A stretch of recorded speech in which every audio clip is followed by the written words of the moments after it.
It was a bright Monday morning, and Jane sat at her desk, staring at the flyer in her hand.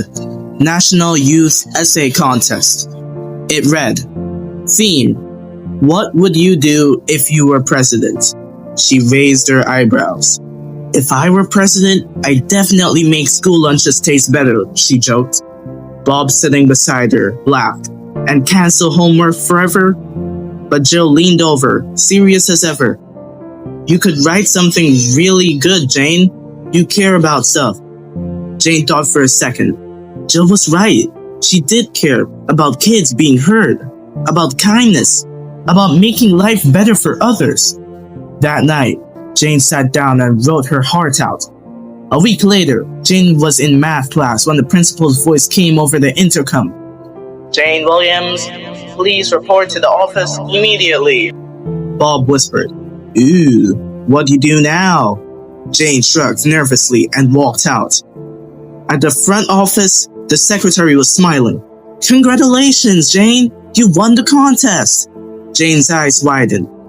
Wait, I won? Not just that, handing her a letter. You're invited to meet the president of the country. The next few days were a blur, packing, flying to the capital, security checks, and cameras everywhere. Jane wore her nicest outfits, a yellow dress. When she finally entered the tall, white building, her knees felt like jelly. A tall woman in a suit greeted her. The president is expecting you, Jane. They led her down a quiet hall. Then two big wooden doors opened. There he was, the president, smiling, calm, and waiting just for her. Jane Williams, he said, you wrote an essay that gave me hope. Would you sit with me for a while? They sat together in a room full of flags and old paintings. The president asked her questions about school and about what kids face, about what she really believed. Jane didn't hold back. I think grown-ups forget what it's like to be a kid.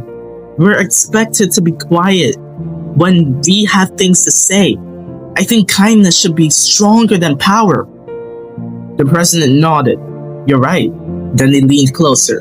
Jane, would you be willing to help me? I want to form a youth advisory team. Voices like yours could change things. Jane gasped. Me? Really? Yes, he said. Because leadership doesn't start when you're older. It starts when you speak up. When Jane returned home, the whole school was buzzing. Bob held up his phone. You're on the news, Jane. Like everywhere. Jill gave her a hug. Told you your voice mattered. Jane smiled.